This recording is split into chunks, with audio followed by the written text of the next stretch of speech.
Hello friends, ഇന്ന് നമ്മൾ നോക്കാൻ പോകുന്നത് IT-യിലെ ഒരു ഇമ്പോർട്ടൻ്റ് ടോപ്പിക്കായ സോഫ്റ്റ്വെയറിനെ കുറിച്ചാണ്.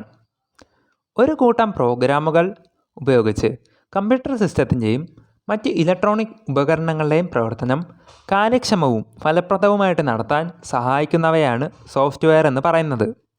സ്പർശിച്ചറിയാൻ സാധിക്കാത്ത കമ്പ്യൂട്ടറിലെ ഭാഗമാണ് സോഫ്റ്റ്വെയർ. സോഫ്റ്റ്വെയറുകളെ നിയന്ത്രിക്കുന്നവർ അറിയപ്പെടുന്നത് പ്രോഗ്രാമർ എന്നാണ്. രണ്ട് തരത്തിലുള്ള സോഫ്റ്റ്വെയർ ഉണ്ട്. ഒന്ന് സിസ്റ്റം സോഫ്റ്റ്വെയർ, രണ്ട് ആപ്ലിക്കേഷൻ സോഫ്റ്റ്വെയർ. സിസ്റ്റം സോഫ്റ്റ്വെയറിനെ കുറിച്ച് നോക്കുകയാണെങ്കിൽ കമ്പ്യൂട്ടറിൻ്റെ പ്രവർത്തനങ്ങളെ നിയന്ത്രിക്കുന്നതിനായിട്ട് രൂപകൽപ്പന ചെയ്തിട്ടുള്ള ഒരു കൂട്ടം പ്രോഗ്രാമുകളാണ് സിസ്റ്റം സോഫ്റ്റ്വെയർ.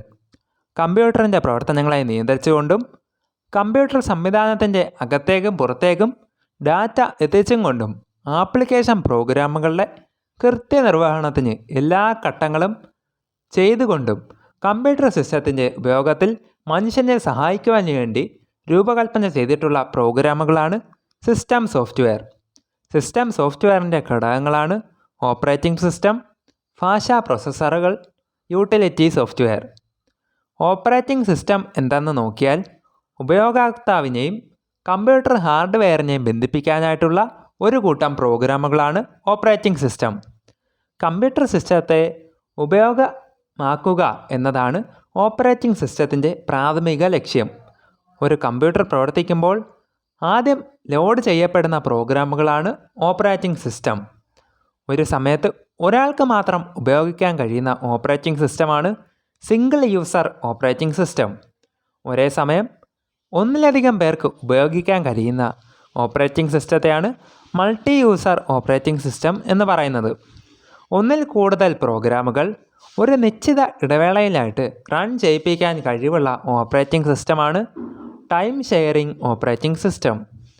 ഒരേ സമയം ഒന്നിലധികം CPU-കൾ ഉപയോഗിച്ച് ജോലി ചെയ്യാൻ കഴിയുന്ന ഓപ്പറേറ്റിംഗ് സിസ്റ്റത്തെയാണ് മൾട്ടി പ്രോസസ്സിംഗ് എന്ന് പറയുന്നത്.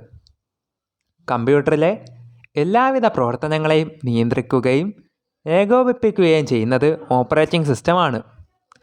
കമ്പ്യൂട്ടർ സിസ്റ്റത്തിലെ വിഭവങ്ങളുടെ മാനേജറായിട്ട്, റിസോഴ്സ് മാനേജറായിട്ട് ഓപ്പറേറ്റിംഗ് സിസ്റ്റം പ്രവർത്തിക്കുന്നു. കമ്പ്യൂട്ടറിൻ്റെ ഹാർഡ്വെയറുമായിട്ട് നേരിട്ടോ ഡ്രൈവറുകളുടെ സഹായത്തോടെയോ സംവദിക്കുന്ന ഓപ്പറേറ്റിംഗ് സിസ്റ്റത്തിൻ്റെ ഭാഗമാണ് കെർണൽ എന്ന് പറയുന്നത്. ഏറ്റവും പ്രധാനപ്പെട്ട സിസ്റ്റം സോഫ്റ്റ്വെയറാണ് ഓപ്പറേറ്റിംഗ് സിസ്റ്റം. കമ്പ്യൂട്ടറിലെ ഹാർഡ് ഡിസ്കിൽ നിന്നും ആദ്യം എടുക്കുന്ന പ്രോഗ്രാമും അവ ഓഫാകുന്നത് വരെ മെമ്മറിയിൽ നിലനിൽക്കുന്നതുമായിട്ടുള്ള പ്രോഗ്രാമുകളുമാണ് ഇവ. ഓപ്പറേറ്റിംഗ് സിസ്റ്റത്തിലെ പ്രധാനപ്പെട്ട ധർമ്മങ്ങൾ നോക്കിയാൽ പ്രോസസ്സിംഗ് കൈകാര്യം ചെയ്യൽ, പ്രോസസ്സുകളുടെ വിന്യാസവും തിരിച്ചെടുക്കലും, വിവിധ പ്രോസസ്സുകൾക്ക് വിഭവങ്ങൾ നൽകുന്നതിനുള്ള പദ്ധതി തയ്യാറാക്കൽ എന്നിവ ഇതിൽ ഉൾപ്പെടുന്നു. രണ്ടാമതായി മെമ്മറി കൈകാര്യം ചെയ്യൽ. പ്രാഥമിക മെമ്മറിയെ കൈകാര്യം ചെയ്യുകയോ നിയന്ത്രിക്കുകയോ ചെയ്യുന്നത് ഓപ്പറേറ്റിംഗ് സിസ്റ്റത്തിലെ മെമ്മറി കൈകാര്യം ചെയ്യുന്ന ഭാഗമാണ്. ഓരോ മെമ്മറി സ്ഥാനത്തിൻ്റെയും അവസ്ഥ ഇത് സൂക്ഷിച്ചു വയ്ക്കുന്നു. 3. ഫയൽ കൈകാര്യം ചെയ്യൽ. ഫയലുകളുമായിട്ട് ബന്ധപ്പെട്ട് കിടക്കുന്ന പ്രവർത്തനങ്ങളായ ആസൂത്രണം ചെയ്യൽ, പേര് കൊടുക്കൽ, സംഭരിക്കൽ, തിരിച്ചെടുക്കൽ, കൈമാറ്റം ചെയ്യൽ, സംരക്ഷിക്കൽ എന്നീ പ്രവർത്തനങ്ങൾ ചെയ്യുന്നു. അടുത്തതായിട്ട് ഡിവൈസ് കൈകാര്യം ചെയ്യൽ. കമ്പ്യൂട്ടറുമായിട്ട് ബന്ധിപ്പിക്കുന്ന ഉപകരണങ്ങളുടെ നിയന്ത്രണമാണ് ഡിവൈസ് കൈകാര്യം ചെയ്യൽ. ഹാർഡ്വെയറും സോഫ്റ്റ്വെയറും സംയോജിച്ചുകൊണ്ട് അത് ഉപകരണങ്ങൾ കൈകാര്യം ചെയ്യുന്നു. ഓപ്പറേറ്റിംഗ് സിസ്റ്റം ഹാർഡ്വെയർ ഉപകരണങ്ങളുമായിട്ട് സംവദിക്കുന്നത് ഡിവൈസ് ഡ്രൈവർ സോഫ്റ്റ്വെയറിലൂടെയാണ്. നമുക്ക് കുറച്ച് ബേസിക് ഫാക്ട്സ് നോക്കാം. ലോകത്തിൽ ഏറ്റവും കൂടുതൽ ആളുകൾ ഉപയോഗിക്കുന്ന ഓപ്പറേറ്റിംഗ് സിസ്റ്റമാണ് വിൻഡോസ്. വിൻഡോസ് ഓപ്പറേറ്റിംഗ് സിസ്റ്റത്തിലെ സ്ഥാപകരാണ് മൈക്രോസോഫ്റ്റ്. മൈക്രോസോഫ്റ്റിൻ്റെ സ്ഥാപകരാണ് ബിൽ ഗേറ്റ്സും പോൾ അലനും. വിൻഡോസ് ഓപ്പറേറ്റിംഗ് സിസ്റ്റത്തിലെ ആദ്യ പതിപ്പാണ് വിൻഡോസ് 1.0. വിൻഡോസ് ഓപ്പറേറ്റിംഗ് സിസ്റ്റത്തിൻ്റെ ഏറ്റവും പുതിയ പതിപ്പ് വിൻഡോസ് 11 ആണ്. വിൻഡോസ് 10 ഓപ്പറേറ്റിംഗ് സിസ്റ്റത്തിനോടൊപ്പമുള്ള ഡീഫോൾട്ട് ബ്രൗസറാണ് എഡ്ജ്. മാക് ഓപ്പറേറ്റിംഗ് സിസ്റ്റം വികസിപ്പിച്ചത് ആപ്പിളാണ്. ഇന്ത്യ വികസിപ്പിച്ചെടുത്ത ലിനക്സ് അടിസ്ഥാനമാക്കിയിട്ടുള്ള ഓപ്പറേറ്റിംഗ് സിസ്റ്റമാണ് BOSS. Bharat operating system solutions എന്നാണ് അതിൻ്റെ പൂർണ്ണരൂപം. CDAC ആണ് ഇത് വികസിപ്പിച്ചെടുത്തത്. ബോസിൽ സപ്പോർട്ട് ചെയ്യുന്ന ഭാഷകളുടെ എണ്ണം 18. ആൻഡ്രോയിഡ് ഓപ്പറേറ്റിംഗ് സിസ്റ്റം വികസിപ്പിച്ചത് ഗൂഗിളാണ്. പ്രധാനപ്പെട്ട ആൻഡ്രോയിഡ് പതിപ്പുകളാണ് cupcake, donut, ice cream sandwich, gingerbread, honeycomb, jelly bean, KitKat, lollipop, marshmallow, nougat, Oreo, pie, Android 10, Android 11, Android 12. Operating system process scheduling.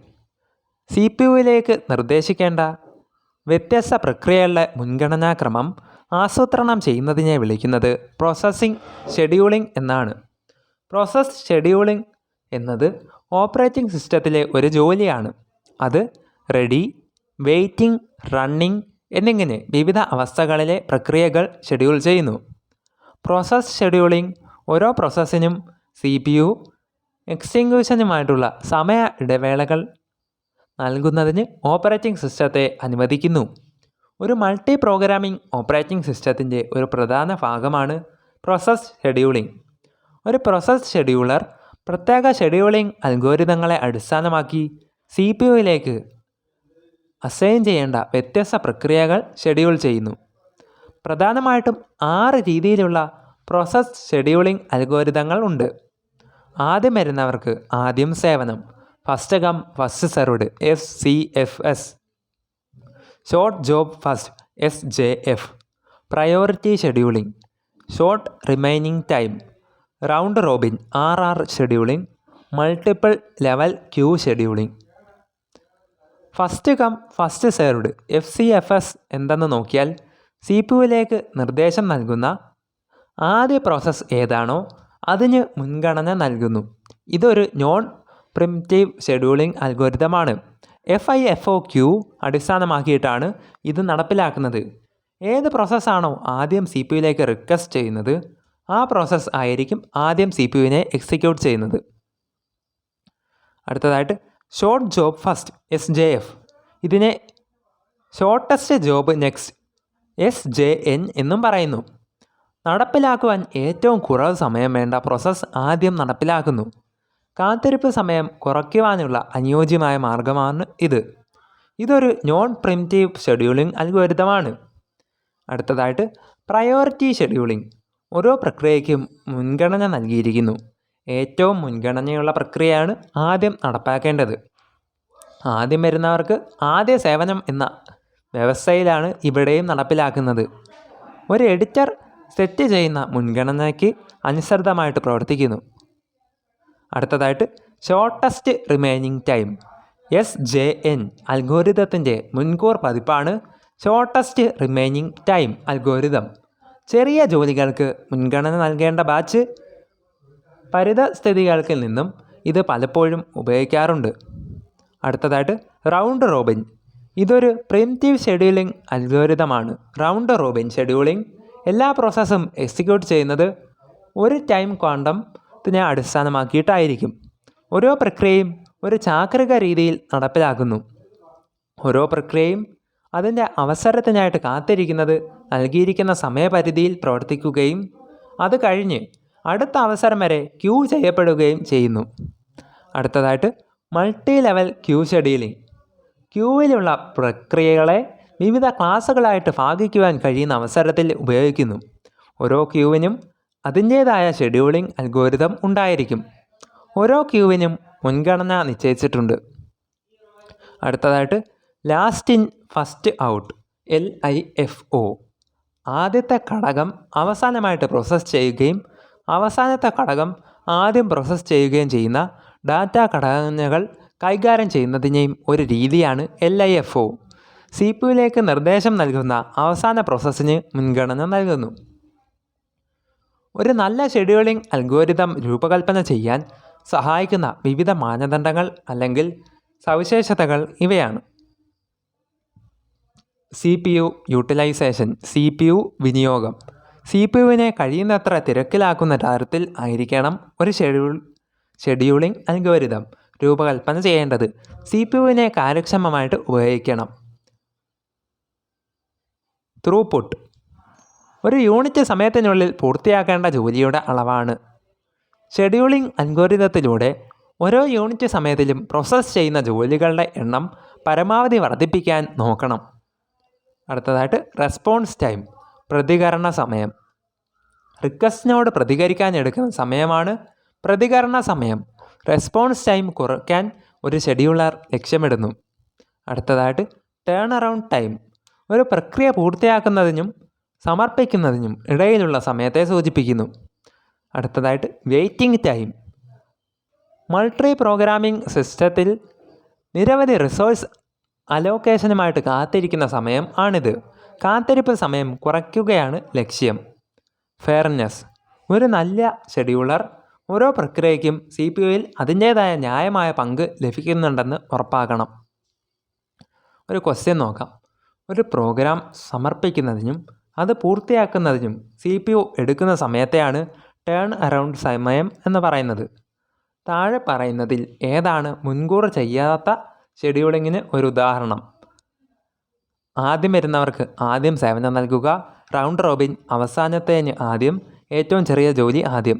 ഇനി ഉത്തരമായിട്ട് വരുന്നത് ആദ്യം വരുന്നവയ്ക്ക് ആദ്യം സേവനം നൽകുക എന്നതാണ് മുൻകൂർ ചെയ്യാത്ത ഷെഡ്യൂളിങ്ങിന് ഒരു ഉദാഹരണമായിട്ട് വരുന്നത്. ഫയൽ സിസ്റ്റം, ഓരോ ഓപ്പറേറ്റിംഗ് സിസ്റ്റവും അതിന് യോജിക്കുന്ന രീതിയിൽ ഹാർഡ് ഡിസ്കിനെ ഫോർമാറ്റ് ചെയ്യുന്ന രീതിയാണ് ഫയൽ സിസ്റ്റം എന്ന് വിളിക്കുന്നത്. ഉദാഹരണം നോക്കിയാൽ ext4 ext3 ഒക്കെ ലിനക്സിനും FAT32 NTFS വിൻഡോസിന് FPHSഉം FPHS പ്ലസും ആപ്പിളിനും macOSനൊക്കെ വരുന്നു. ഓപ്പറേറ്റിംഗ് സിസ്റ്റവും കെർണൽ പ്രോഗ്രാമും. ഓപ്പറേറ്റിംഗ് സിസ്റ്റത്തിൽ വരുന്നതാണ് GNU ലിനക്സും, കെർണൽ പ്രോഗ്രാമാണ് ലിനക്സ്. മൈക്രോസോഫ്റ്റും വിൻഡോസും ഒക്കെ ഓപ്പറേറ്റിംഗ് സിസ്റ്റവും കെർണൽ പ്രോഗ്രാമായിട്ട് Windows NT. Apple Mac OS Xനകത്ത് കെർണൽ പ്രോഗ്രാമായിട്ട് XNU ആണ് വരുന്നത്. അടുത്തതായിട്ട് നമുക്ക് ഭാഷാ പ്രോസസ്സർ അഥവാ ലാംഗ്വേജ് പ്രോസസ്സർ എന്തെന്ന് നോക്കാം. കമ്പ്യൂട്ടറുമായിട്ട് ആശയവിനിമയം നടത്താൻ കമ്പ്യൂട്ടറിന് അറിയാവുന്ന ഒരു ഭാഷ ഉപയോക്താവിന് ആവശ്യമായിട്ട് വരുന്നു. കമ്പ്യൂട്ടർ ഭാഷകളെ ഉയർന്ന തലത്തിലുള്ള കമ്പ്യൂട്ടർ ഭാഷ HLL എന്നും താഴ്ന്ന തലത്തിലുള്ള കമ്പ്യൂട്ടർ ഭാഷ അഥവാ LLL എന്നും രണ്ടായിട്ട് തരംതിരിച്ചിരിക്കുന്നു. താഴ്ന്ന തലത്തിലുള്ള കമ്പ്യൂട്ടർ ഭാഷ യന്ത്രാധിഷ്ഠിത ഭാഷ എന്നറിയപ്പെടുന്നു. കമ്പ്യൂട്ടറിൽ ലഭ്യമായ മെമ്മറിയും രജിസ്റ്ററും ഉപയോഗിച്ചാണ് ഈ ഭാഷയിലുള്ള പ്രോഗ്രാമുകൾ എഴുതപ്പെടുന്നത്. മെഷീൻ ലാംഗ്വേജും അസംബ്ലി ലാംഗ്വേജും വിവിധ തരം താഴ്ന്ന തരത്തിലുള്ള കമ്പ്യൂട്ടർ ഭാഷകളാണ്. യന്ത്രഭാഷ അഥവാ മെഷീൻ ലാംഗ്വേജ് ബൈനറി അക്കങ്ങൾ അതായത് 1, 0 ഉപയോഗിക്കുന്ന ഭാഷകളെ യന്ത്രഭാഷ എന്ന് വിളിക്കുന്നു. യന്ത്രഭാഷകളിൽ പ്രോഗ്രാം എഴുതുന്നത് വളരെ ബുദ്ധിമുട്ടാണ്. എല്ലാ നിർദ്ദേശങ്ങളും 0ൻ്റെയും 1ൻ്റെയും ദൈർഘ്യമേറിയ സ്ട്രിംഗ് ഓർത്തിരിക്കാൻ സാധ്യമല്ല. അസംബ്ലി ഭാഷയെക്കുറിച്ച് നോക്കാം. അസംബ്ലി ഭാഷകൾ ന്യൂമോണിക്കുകൾ ഉപയോഗിക്കുന്നു. ഒരു പ്രവർത്തനത്തിന് കൊടുക്കുന്ന പ്രതീകാത്മകമായ പേരാണ് ന്യൂമോണിക്. ഉദാഹരണമായിട്ട് സങ്കലനത്തിന് ADD, വ്യവകലനത്തിന് SUB തുടങ്ങിയവ.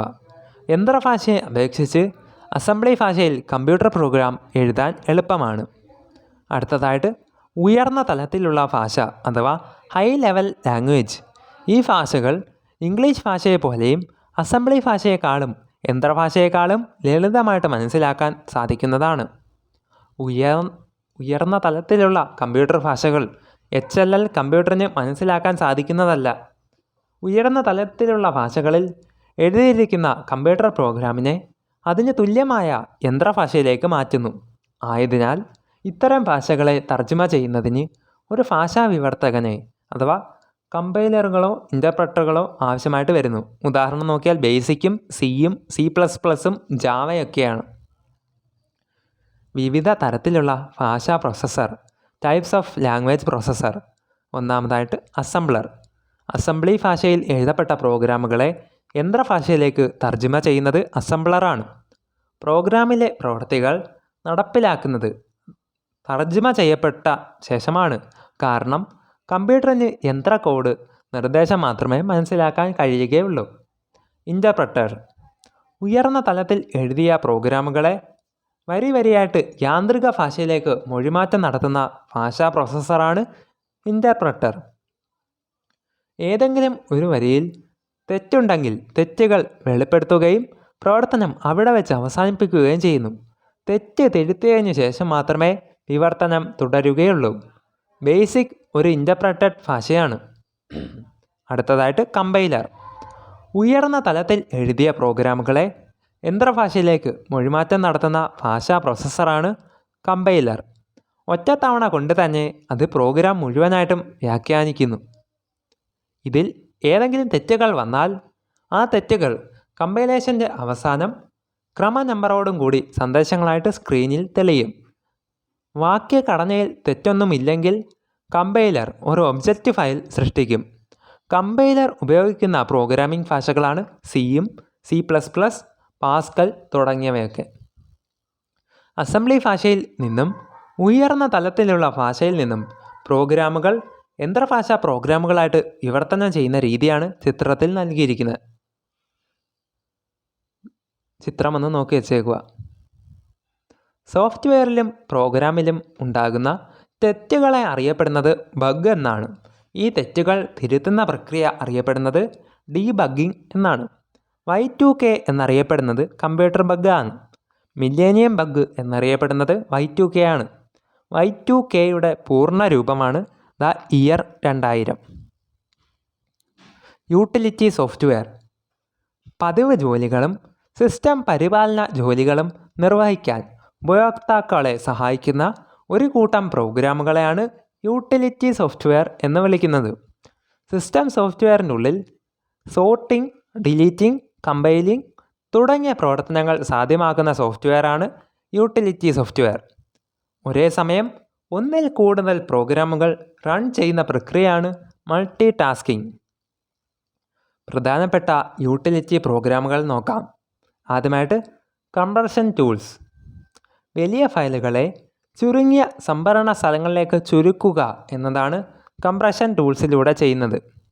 ആവശ്യാനുസരണം ഒന്നിരിക്കൽ കംപ്രഷൻ യൂട്ടിലിറ്റി ഉപയോഗിച്ച് വലിപ്പം കുറച്ച ഫയലുകളെ ഡീകംപ്രസ് ചെയ്ത് യഥാർത്ഥ വലിപ്പത്തിലേക്ക് മാറ്റുവാൻ കഴിയും.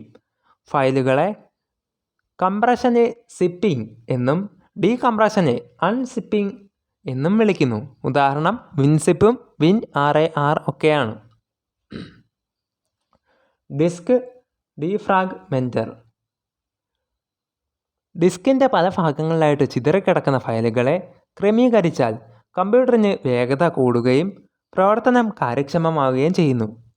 ഇപ്രകാരം കമ്പ്യൂട്ടർ ഹാർഡ് ഡിസ്കിലെ ഫയലുകളെ പുനഃക്രമീകരണം നടത്തുന്ന പ്രോഗ്രാമുകളാണ് ഡിസ്ക് ഡീഫ്രാഗ്മെൻറ്റർ. അടുത്തതായിട്ട് ബാക്കപ്പ് സോഫ്റ്റ്വെയർ. ഏതെങ്കിലും കാരണത്താൽ ഹാർഡ് ഡിസ്കുകൾ പ്രവർത്തനരഹിതമാകുകയോ അബദ്ധത്തിൽ മാറ്റങ്ങൾ വിധേയമാകുകയോ ചെയ്താൽ ഡിസ്കിൽ സൂക്ഷിച്ചു വച്ചിരിക്കുന്ന വിവരങ്ങളുടെ പകർപ്പ് എടുക്കുവാൻ സഹായിക്കുന്ന സോഫ്റ്റ്വെയറാണ് ബാക്കപ്പ് സോഫ്റ്റ്വെയർ. അടുത്തതായിട്ട് ആൻറ്റിവൈറസ് സോഫ്റ്റ്വെയർ. കമ്പ്യൂട്ടറിൻ്റെ പ്രവർത്തനങ്ങളെ ദോഷകരമായിട്ട് ബാധിക്കുന്ന പ്രോഗ്രാമുകളാണ് കമ്പ്യൂട്ടർ വൈറസുകൾ. ആൻറ്റിവൈറസ് സോഫ്റ്റ്വെയർ എന്ന യൂട്ടിലിറ്റി പ്രോഗ്രാം ഉപയോഗിച്ച് കമ്പ്യൂട്ടറിനെ ബാധിച്ചിരിക്കുന്ന വൈറസിനെ കണ്ടെത്താനും അവയെ ഒഴിവാക്കാനും സാധിക്കും.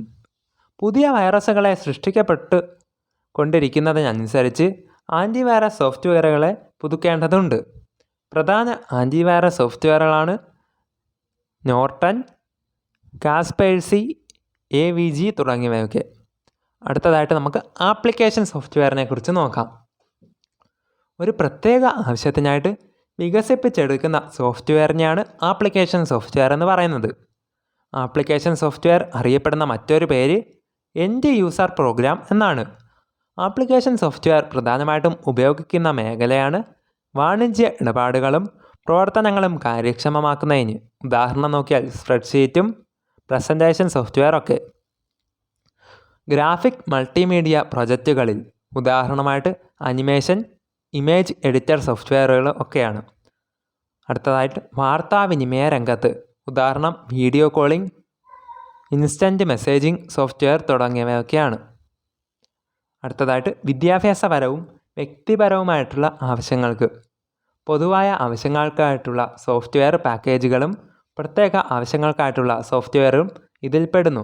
ഉദാഹരണമായിട്ട് GIMP, payroll system, airline reservation system, Tally ഒക്കെയാണ്. പൊതുവായ ആവശ്യങ്ങൾക്കുള്ള പാക്കേജുകൾ. General purpose software packages. ഒരു പ്രത്യേക ആപ്ലിക്കേഷനിലെ പ്രവർത്തനങ്ങളെ നിർവഹിക്കാൻ ഉപയോഗിക്കുന്ന സോഫ്റ്റ്വെയർ പാക്കേജാണിത്. വേഡ് പ്രോസസ്സറുകൾ, spreadsheet, presentation software, database software, multimedia software എന്നിങ്ങനെ ഇവയെ തരംതിരിച്ചിരിക്കുന്നു.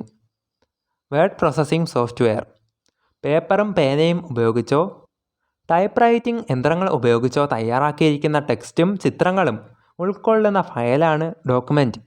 ഉദാഹരണമായിട്ട് ബയോഡാറ്റ, റിപ്പോർട്ടുകൾ, ലേഖനങ്ങൾ, പ്രസിദ്ധീകരണങ്ങൾ. നാം തയ്യാറാക്കുന്ന ഉള്ളടക്കത്തിൽ ചില പരിണാമ പ്രക്രിയകൾ നടത്തുന്നതിനും ചിട്ടയായതും കുറ്റമറ്റതുമായിട്ടുള്ള ഡോക്യുമെൻറ്റുകൾ നിർമ്മിക്കുന്നതിനുമായിട്ടുള്ള ഒരു ആപ്ലിക്കേഷൻ സോഫ്റ്റ്വെയർ പാക്കേജാണ് വേഡ് പ്രോസസ്സർ. ഉദാഹരണമായിട്ട് ലിബർ ഓഫീസ് റൈറ്ററും മൈക്രോസോഫ്റ്റ് വേഡ്, അബി വേഡൊക്കെയാണ്. വേഡ് പ്രോസസ്സറിൻ്റെ സവിശേഷതകളാണ് വേഗം. ഒരു പുതിയ ഡോക്യുമെൻ്റ് എളുപ്പത്തിൽ നിർമ്മിക്കാനും അതിലെ ഉള്ളടക്കത്തിൻ്റെ അവതരണത്തിൽ പരിവർത്തനങ്ങൾ വരുത്തുന്നതിനും വേഡ് പ്രോസസ്സർ സഹായകരമാകുന്നു. അടുത്തതായിട്ട് വേഡ് റാപ്പിംഗ്. ഒരു വരിയിലൂടെ ടൈപ്പ് ചെയ്ത മുന്നേറുമ്പോൾ അവസാനത്തെ വാക്ക് പൂർണ്ണമായും ഉൾക്കൊള്ളുവാൻ ആ വഴിയിൽ ഇടം വന്നില്ലെങ്കിൽ മാർജിൻ വിട്ട് പുറത്തേക്ക് പോകാൻ സാധ്യത ഉള്ള വാക്ക് അടുത്ത വരിയിലേക്ക് സ്വയമേ സ്ഥാപിക്കും. എഡിറ്റിംഗ് സവിശേഷതകൾ. ടൈപ്പ് ചെയ്ത ടെക്സ്റ്റ് ഏതെങ്കിലും തെറ്റുകളുണ്ടെങ്കിൽ അവ തിരുത്തുക, കൂട്ടിച്ചേർക്കലും ഒഴിവാക്കലും ഉണ്ടെങ്കിൽ നടത്തുക, ടെക്സ്റ്റ് ഒരു ഭാഗത്തു നിന്നും മറ്റൊരു ഭാഗത്തേക്ക് പകർത്തുക മുതലായ പ്രക്രിയകൾ എഡിറ്റിങ്ങിൽ ഉൾപ്പെടുന്നു. ചിത്രങ്ങളും ഗ്രാഫിക്കുകളും വിവിധങ്ങളായിട്ടുള്ള ആകൃതികളും ചിത്രങ്ങളും വരയ്ക്കാനുള്ള ടൂളുകൾ വേഡ് പ്രോസസ്സർ നൽകുന്നു. പട്ടികകൾ. ഡോക്യുമെൻറ്റുകളിൽ ടെക്സ്റ്റിനെയോ ഡാറ്റയോ വരികളും നിരകളുമായിട്ട് അവതരിപ്പിക്കാൻ സാധിക്കുന്നു. ഫോർമാറ്റിംഗ് സവിശേഷതകൾ. അക്ഷരങ്ങൾ, ഖണ്ഡികകൾ, പേജുകൾ എന്നിവ ഫോർമാറ്റ് ചെയ്യുന്നതിനുള്ള നിരവധിയായ സൗകര്യങ്ങൾ വേഡ് പ്രോസസ്സർ നൽകുന്നു. തലക്കെട്ട്, അടിക്കുറിപ്പ്, പേജ് നമ്പർ. ഒരു ഡോക്യുമെൻറ്റിലെ എല്ലാ പേജുകളിലും തലക്കെട്ട്, അടിക്കുറിപ്പ്, പേജ് നമ്പർ എളുപ്പത്തിൽ നൽകാൻ സാധിക്കുന്നു. അടുത്തതായിട്ട് object linking and embedding OLE. മുൻകൂട്ടി സംഭരിച്ചു വച്ചിരിക്കുന്ന ചിത്രങ്ങൾ, ചാർട്ടുകൾ, സമവാക്യങ്ങൾ, മറ്റ് സോഫ്റ്റ്വെയറുകൾ ഉപയോഗിച്ച് നിർമ്മിച്ച ഫയലുകൾ മുതലായ വസ്തുക്കളാണ് ഒബ്ജക്റ്റുകൾ. ഈ ഒബ്ജക്റ്റുകൾ ഒരു ഡോക്യുമെൻ്റായിട്ട് ബന്ധിപ്പിക്കുവാനും ഉൾച്ചേർക്കുവാനും സഹായിക്കുന്ന സംവിധാനമാണ് ഒബ്ജക്റ്റ് ലിങ്കിങ് ആൻഡ് എംബഡിങ്. അടുത്തതായിട്ട് അക്ഷരത്തെറ്റ്, വ്യാകരണ തെറ്റ് പരിശോധന. വേഡ് പ്രോസസ്സറിൽ ലഭ്യമായിട്ടുള്ള നിഘണ്ടുവായിട്ട് ഡോക്യുമെൻറ്റിനെ ടെക്സ്റ്റ് താരതമ്യം ചെയ്ത് അക്ഷരത്തെറ്റ്, വ്യാകരണ തെറ്റ് പരിശോധിക്കുന്നു. Mail merging. ഒരേ ഉള്ളടക്കം പല വ്യക്തികളുടെ വിലാസത്തിലേക്ക് അയക്കുവാനുള്ള വ്യത്യസ്ത ഡോക്യുമെൻറ്റുകൾ പ്രിൻ്റ് ചെയ്യാൻ സാധിക്കുന്ന സംവിധാനമാണ് മെയിൽ മെർജിങ്. ഇൻഡെക്സും സൂചികാപത്രവും ഉള്ളടക്ക പട്ടികയും എന്താണെന്ന് നോക്കാം. ഔദ്യോഗിക രേഖകളായ പ്രോജക്റ്റ് റിപ്പോർട്ട്, സർവേ റിപ്പോർട്ട് മുതലായവയുടെ അവസാന ഭാഗത്ത് സാധാരണയായി ചേർക്കുന്ന ഇൻഡെക്സ്, ഔദ്യോഗിക രേഖയിലും ടെക്സ്റ്റ് ബുക്കിലും ആദ്യ ഭാഗത്ത് കാണപ്പെടുന്ന ഉള്ളടക്ക പട്ടിക തുടങ്ങിയവ വേഡ് പ്രോസസ്സറിൽ ലഭ്യമായിട്ടുള്ള സംവിധാനം ഉപയോഗിച്ച് അനായാസം നിർമ്മിക്കാവുന്നതാണ്. ടെംപ്ലേറ്റുകൾ.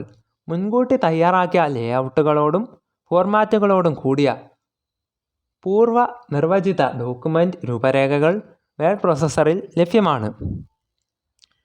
Document editing. ഒരു ഡോക്യുമെൻറ്റിൽ മാറ്റങ്ങൾ വരുത്തുന്ന പ്രക്രിയയാണ് എഡിറ്റിംഗ് എന്ന് പറയുന്നത്. ഉദാഹരണം പകർപ്പെടുക്കൽ, സ്ഥാനമാറ്റം വരുത്തൽ, കണ്ടെത്തൽ, പകരം വയ്ക്കൽ, ഒഴിവാക്കൽ, ടെക്സ്റ്റുകളും ഗ്രാഫിക്കുകളും ഒക്കെയാണ്. ഒരു ഡോക്യുമെൻ്റ് സേവ് ചെയ്യാനുള്ള ഷോർട്ട്കട്ടാണ് Ctrl+S. Ctrl+Shift+S എന്ന കീ സംയുക്തം ഉപയോഗിച്ചാൽ ഡോക്യുമെൻറ്റിനെ നിലവിലുള്ള ഫോൾഡറിൽ മറ്റൊരു പേരിലോ അല്ലെങ്കിൽ അതേ പേരിൽ തന്നെ മറ്റൊരു ഫോൾഡറിലോ സേവ് ചെയ്യാവുന്നതാണ്. ഡോക്യുമെൻറ്റിൻ്റെ ഒരു ഭാഗത്തു നിന്നും മറ്റൊരു ഭാഗത്തേക്ക് കർസർ ചലിപ്പിക്കുന്നതിനെ വിളിക്കുന്നത് നാവിഗേഷൻ എന്നാണ്. നാവിഗേഷന് സഹായിക്കുന്ന കീകളെ നോക്കാം. ആരോ കീസ്. കർസറിനെ തൊട്ടടുത്ത അക്ഷരത്തിലേക്ക് നീക്കുന്നതിനാണ് ആരോ കീസ് ഉപയോഗിക്കുന്നത്. ഹോം. നിലവിലുള്ള വരികളിലെ കർസർ ഇപ്പോൾ ഉള്ള വഴി തുടക്കത്തിലേക്ക് കർസർ നീക്കുന്നതിനായിട്ട് ഹോം ഉപയോഗിക്കാം. എൻഡ്. നിലവിലുള്ള വരിയുടെ അവസാന ഭാഗത്തേക്ക് കർസർ നീക്കുന്നതിന്. Page up. നിലവിലുള്ള ഭാഗത്തു നിന്നും കർസറിനെ ഒരു സ്ക്രീൻ ഉള്ളടക്കം മുകളിലേക്ക് മാറ്റി സ്ഥാപിക്കുന്നതിനായിട്ട് പേജ് അപ്പ്. Page down. നിലവിലുള്ള ഭാഗത്തു നിന്നും കർസറിനെ ഒരു സ്ക്രീൻ ഉള്ളടക്കം താഴേക്ക് മാറ്റി സ്ഥാപിക്കുന്നതിനായിട്ട് പേജ് ഡൗൺ ഉപയോഗിക്കും. Control plus right arrow. തൊട്ടടുത്ത വാക്കിൻ്റെ ആദ്യ ഭാഗത്തേക്ക് നീക്കുന്നതിന്. Control plus left arrow. തൊട്ട് മുൻപിലെ വാക്കിൻ്റെ അവസാന ഭാഗത്തേക്ക് നീക്കുന്നതിനായിട്ട്. Control plus home. ഡോക്യുമെൻറ്റിൻ്റെ തുടക്കത്തിൽ കർസർ വയ്ക്കുന്നതിന്. Control plus end. ഡോക്യുമെൻറ്റിൻ്റെ അവസാന ഭാഗത്ത് കർസർ വയ്ക്കുന്നതിന്. ഏറ്റവും ഒടുവിൽ ചെയ്ത പ്രവർത്തനങ്ങൾ വേണ്ടെന്ന് വയ്ക്കുവാൻ സഹായിക്കുന്നതാണ് അൺഡു. കീ സംയുക്തമാണ് കൺട്രോൾ പ്ലസ് ഇസഡ്. അൺഡു ഉപയോഗിച്ച് റദ്ദ് ചെയ്ത പ്രവർത്തനങ്ങളെ തിരികെ കൊണ്ടുവരാൻ സഹായിക്കുന്നത് റീഡു ആണ്. കീ സംയുക്തം നോക്കിയാൽ കൺട്രോൾ പ്ലസ് വൈ ആണ്. എഡിറ്റിംഗ് ചെയ്യുന്നതിന് മുൻപ് ടെക്സ്റ്റ് അടയാളപ്പെടുത്തുകയോ തിരഞ്ഞെടുക്കുകയോ ചെയ്യുന്ന പ്രക്രിയയെ ടെക്സ്റ്റ് തിരഞ്ഞെടുപ്പ് എന്ന് പറയുന്നു. ഡോക്യുമെൻ്റ് മുഴുവനായിട്ട് തിരഞ്ഞെടുക്കുന്നതിനായിട്ടുള്ള കീ സംയുക്തം control plus A. Text copy ചെയ്യുന്നതിനുള്ള കീ സംയുക്തം control plus C. Text cut ചെയ്യുന്നതിനുള്ള കീ സംയുക്തമാണ് control plus X. Text paste ചെയ്യാനുള്ള കീ സംയുക്തം കൺട്രോൾ പ്ലസ് വി ആണ്. ഡോക്യുമെൻറ്റിലെ പ്രത്യേക വാക്ക് തിരയുവാനും തിരഞ്ഞ് കണ്ടെത്തുന്ന വാക്കിനെ മറ്റൊന്നുപയോഗിച്ച് മാറ്റുന്നതിന് സഹായിക്കുന്ന സംവിധാനമാണ് find and replace. Find and replace ചെയ്യുവാനുള്ള കീ സംയുക്തം കൺട്രോൾ പ്ലസ് എച്ച് ആണ്. Document formatting. ടെക്സ്റ്റിൻ്റെ പൊതുവായുള്ള ക്രമീകരണമാണ് ഫോർമാറ്റിംഗ്. ഡോക്യുമെൻറ്റിന് അഴകും കൂടുതൽ വായനായോഗ്യമായിട്ടുള്ള പരിവേശവും ഫോർമാറ്റിംഗ് നൽകുന്നു. ഫോർമാറ്റിങ്ങിൻ്റെ വിവിധ വശങ്ങൾ നോക്കിയാൽ character formatting, paragraph formatting, page formatting ഒക്കെയാണ്. ഫോണ്ട് സവിശേഷതകളായ ഫോണ്ട് ശൈലി, വലിപ്പം, നിറം എന്നിവയെക്കുറിച്ചുള്ള തീരുമാനങ്ങൾ എടുക്കുന്നത് ക്യാരക്ടർ ഫോർമാറ്റിങ്ങിലാണ്. ടെക്സ്റ്റിൻ്റെ സ്വഭാവ ഗുണങ്ങളായ കനം കൺട്രോൾ പ്ലസ് ബി, ചരിവ് കൺട്രോൾ പ്ലസ് ഐ, അടിവര കൺട്രോൾ പ്ലസ് യു മുതലായവയുടെ ക്രമീകരണവും സൂപ്പർസ്ക്രിപ്റ്റ്, സബ്സ്ക്രിപ്റ്റ് തുടങ്ങിയ ടെക്സ്റ്റിൻ്റെ സ്ഥാനനിർണ്ണയവുമായിട്ടുള്ള ക്യാരക്ടർ ഫോർമാറ്റിംഗ് ബന്ധപ്പെട്ടിരിക്കുന്നു. ഒരു ഖണ്ഡികയിലെ മുഴുവൻ ടെക്സ്റ്റിനെയും രൂപഘടനയുടെ നിയന്ത്രണമാണ് പാരഗ്രാഫ് ഫോർമാറ്റിംഗ്. പേജിൻ്റെ ലേഔട്ടും രൂപരേഖയും ഒക്കെ സജ്ജമാക്കുന്ന പ്രവർത്തനത്തെയാണ് പേജ് ഫോർമാറ്റിംഗ് എന്ന് പറയുന്നത്. സ്പ്രെഡ്ഷീറ്റ് സോഫ്റ്റ്വെയറിനെ കുറിച്ച് നോക്കാം. ഒരു പട്ടികയുടെ രൂപത്തിൽ വരികളും നിരകളുമായിട്ട് ക്രമീകരിച്ചിട്ടുള്ള ഒരു ഇലക്ട്രോണിക് ഡോക്യുമെൻ്റാണ് സ്പ്രെഡ്ഷീറ്റ്. ഒരു സ്പ്രെഡ്ഷീറ്റിൽ സംഭരിച്ചിരിക്കുന്ന വിവരങ്ങളിലെ ചില ക്രിയകൾക്ക് വിധേയമാക്കാനും ആവശ്യമെങ്കിൽ കണക്ക് കൂട്ടലുകളിൽ ഉപയോഗിക്കാനും കഴിയും. ഡാറ്റ മാറുന്നതിനനുസരിച്ച് ഉത്തരങ്ങളും സ്വയം കണ്ടെത്തുന്നു. ഡാറ്റയിൽ മാറ്റം വന്നാൽ ഉത്തരത്തിന് എന്ത് മാറ്റം സംഭവിക്കും എന്ന് കണ്ടെത്താൻ സ്പ്രെഡ്ഷീറ്റ് ഉപയോഗിക്കാം.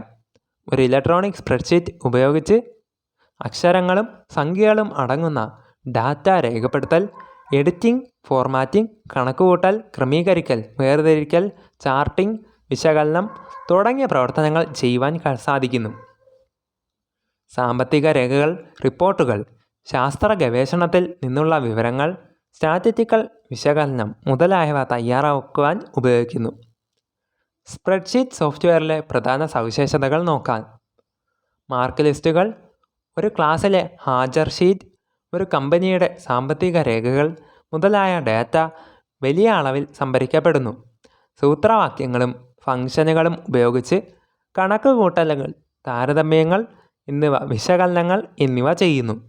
ബന്ധപ്പെട്ട ഡാറ്റ മാറുന്നതിന് അനുസരിച്ച് ഫലങ്ങൾ സ്വയം പരിഷ്കരിക്കുന്നു. അലൈൻമെൻറ്റ്, ബോർഡറുകൾ, സെല്ലുകളുടെ ലയനം, ഫോണ്ട് ക്രമീകരണങ്ങൾ തുടങ്ങിയ ടെക്സ്റ്റ് ഫോർമാറ്റിംഗ് വിശകലനങ്ങൾ ക്രമീകരിച്ച് നൽകുന്നു. ക്രമീകരിക്കൽ, വേർതിരിക്കൽ തുടങ്ങിയ സൗകര്യങ്ങൾ പ്രദാനം ചെയ്യുന്നു. ചിത്രരൂപത്തിൽ ഡാറ്റയെ വിശകലനം നടത്തുന്നതിനായിട്ട് ചാർട്ടുകൾ സൃഷ്ടിക്കുന്നു. വരികളും നിരകളും, റോസ് ആൻഡ് കോളം. ഒരു സ്പ്രെഡ്ഷീറ്റിൽ നിന്നോ ഒന്നോ അതിലധികമോ വർക്ക്ഷീറ്റുകൾ ഉണ്ടാകും. സാധാരണയായിട്ട് സ്പ്രെഡ്ഷീറ്റിൽ 3 വർക്ക്ഷീറ്റുകൾ കാണാൻ സാധിക്കുന്നു. അവയുടെ പേരുകൾ ഷീറ്റ് 1, ഷീറ്റ് 2, ഷീറ്റ് 3 എന്നിങ്ങനെ ആയിരിക്കും. ഓരോ ഷീറ്റിലെയും നിരവധി വരികളും നിരകളുമുണ്ട്. എല്ലാ വരികളുടെയും ഏറ്റവും മുകളിലുള്ള വരിയെ വിളിക്കുന്നത് കോളം ഹെഡർ എന്നാണ്. കോളം ഹെഡറിൽ നിരയുടെ പേര് ഉൾപ്പെടുന്നു. എല്ലാ നിരകളുടെയും ഏറ്റവും ഇടത്തുവശത്ത് കാണുന്ന നിരയാണ് row header. Column header A, B, C എന്നിങ്ങനെ പ്രദർശിപ്പിക്കുന്നു. റോ ഹെഡറിനെ 1, 2, 3 എക്സെട്ര എന്നിങ്ങനെ പ്രദർശിപ്പിക്കുന്നു. അടുത്തതായിട്ട് സെല്ല് എന്താണെന്ന് നോക്കാം. വരിയും നിരയും കൂടിച്ചേരുന്നതാണ് ഒരു സെല്ല്. ഡാറ്റയും സൂത്രവാക്യവും ഉൾക്കൊള്ളാൻ സാധിക്കുന്ന ഏറ്റവും ചെറിയ ഘടകമാണ് സെല്ല്. ഓരോ സെല്ലിനെയും തിരിച്ചറിയാൻ വ്യത്യസ്തമായിട്ടുള്ള അഡ്രസ്സുണ്ട്. ഒരു സെൽ അഡ്രസ് പറയുന്നത് വരിയുടെ നമ്പറും നിരയുടെ പേരുമാണ്. ഉദാഹരണം A5 എന്ന സെല്ല് അഡ്രസ് സൂചിപ്പിക്കുന്നത് A എന്ന നിരയും 5 എന്ന വരിയും കൂടിച്ചേരുന്ന സ്ഥലമാണ്. ചതുരാകൃതിയിലുള്ള അടുത്തടുത്ത സെല്ലുകളുടെ ഒരു കൂട്ടമാണ് റേഞ്ച്. ഒന്നാമത്തെ സെല്ലിൻ്റെയും അവസാനത്തെ സെല്ലിൻ്റെയും വിലാസം ചേർത്താണ് ഒരു റേഞ്ച് കാണിക്കുന്നത്. ഉദാഹരണം B3:E10. ഏറ്റവും ചെറിയ റേഞ്ചാണ് ഒരു സെല്ല്. ഏറ്റവും വലിയ റേഞ്ച് ഒരു മുഴുവൻ വർക്ക്ഷീറ്റാണ്. സ്പ്രെഡ്ഷീറ്റ് സോഫ്റ്റ്വെയറുകൾക്ക് ഉദാഹരണമാണ് Microsoft Excel, LibreOffice, Smartsheet, Google Sheets തുടങ്ങിയവയൊക്കെ. അടുത്തതായിട്ട് അവതരണ സോഫ്റ്റ്വെയർ അഥവാ പ്രസൻറ്റേഷൻ സോഫ്റ്റ്വെയർ. ചിത്രങ്ങൾ, ഓഡിയോ, വീഡിയോ എന്നിവയുടെ സഹായത്തോടെ മറ്റുള്ളവർക്ക് മുന്നിൽ ഒരാശയം അല്ലെങ്കിൽ ഒരു വിഷയം പ്രദർശിപ്പിക്കുന്നതിന് സഹായിക്കുന്നതാണ് അവതരണ സോഫ്റ്റ്വെയർ. നിരവധി സ്ലൈഡുകൾ ചേർന്നതാണ് ഒരു അവതരണം തയ്യാറാക്കുന്നത്. സ്ലൈഡുകൾ നിർമ്മിക്കുന്നതിനായിട്ട് ഉപയോഗിക്കുന്ന എഡിറ്ററും സ്ലൈഡ് ഷോ അവതരിപ്പിക്കുന്നതിനായിട്ടുള്ള സൗകര്യമാണ് അവതരണ സോഫ്റ്റ്വെയറിൻ്റെ പ്രധാന സവിശേഷതകൾ. സാധാരണയായിട്ട് ഒരു സ്ലൈഡിൽ ഉൾപ്പെടുന്നത് ശീർഷകവും അവതാരകനെ പറ്റിയുള്ള വിവരണവുമാണ്. സാധാരണയായിട്ട് രണ്ടാമത്തെ സ്ലൈഡിൽ ഉൾപ്പെടുന്നത് വിഷയത്തെക്കുറിച്ചുള്ള ആമുഖം. പ്രസൻറ്റേഷൻ ആകർഷണീയമാക്കാൻ ഉപയോഗിക്കുന്ന വിവിധ അന്തർനിർമ്മിത ടെംപ്ലേറ്റുകളാണ് മാസ്റ്റർ പേജ്. ഒരു സ്ലൈഡിൻ്റെ ഉള്ളടക്കം ക്രമീകരിച്ചിരിക്കുന്നതും രൂപഭംഗി വരുത്തി അവതരിപ്പിക്കുന്നതിനുമായിട്ട് അറിയപ്പെടുന്നത് സ്ലൈഡ് ഫോർമാറ്റിംഗ് എന്നാണ്. സ്ലൈഡിലെ ടെക്സ്റ്റിന് അനുയോജ്യമായ രൂപം മാറ്റം വരുത്തുന്ന പ്രക്രിയയാണ് ടെക്സ്റ്റ് ഫോർമാറ്റിംഗ് എന്ന് പറയുന്നത്. ടെക്സ്റ്റ് ഫോർമാറ്റിങ്ങിനെ തരംതിരിക്കുന്നത് character formatting, paragraph formatting, list formatting എന്നൊക്കെയാണ്. സ്ലൈഡിലെ അക്ഷരങ്ങളുടെ ഫോണ്ട് ഫേസ്, വലിപ്പം, നിറം എന്നിവ ക്രമീകരിക്കുന്നത് ക്യാരക്ടർ ഫോർമാറ്റിംഗ് ആണ്. മാർജിനിൽ നിന്നുള്ള അകലം, ഇൻഡക്ഷൻ സ്പേസിംഗ്, തുടർന്ന് ലൈൻ സ്പേസിംഗ്, വിന്യാസം, അലൈൻമെൻറ്റ്, ടാബ് ക്രമീകരണം, ടാബ് സെറ്റിംഗ് തുടങ്ങിയവയെല്ലാം ഉൾപ്പെടുന്നത് പാരഗ്രാഫ് ഫോർമാറ്റിങ്ങിലാണ്. സ്ലൈഡിലെ ഒരു കൂട്ടം അംഗങ്ങളെ ആകർഷകമായിട്ട് ക്രമപ്പെടുത്തുവാൻ ഉപയോഗിക്കുന്നത് ബുള്ളറ്റുകളും നമ്പറിങ്ങുകളും ആണ്. സ്ലൈഡിലേക്ക് വ്യത്യസ്ത പശ്ചാത്തല ശൈലികൾ നൽകുന്നത് പോലെ തന്നെ സ്ലൈഡിലെ ഒബ്ജക്റ്റുകളും വ്യത്യസ്ത പശ്ചാത്തല ശൈലികൾ സജ്ജമാക്കാം. ഒരു നിറത്തിൽ നിന്നും മറ്റൊരു നിറത്തിലേക്കുള്ള ആകർഷണീയമായിട്ടുള്ള മാറ്റമാണ്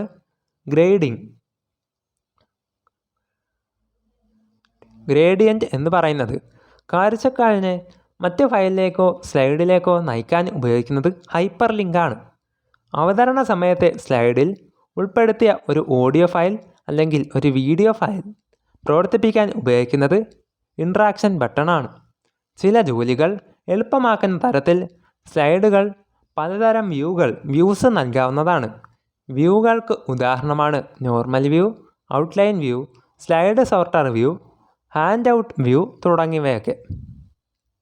ശീർഷകം, ടെക്സ്റ്റ്, ചിത്രം തുടങ്ങിയ സ്ലൈഡിലെ ഓരോ ഘടകത്തിനും അനിമേഷൻ ഇഫക്റ്റ് നൽകാവുന്നതാണ്.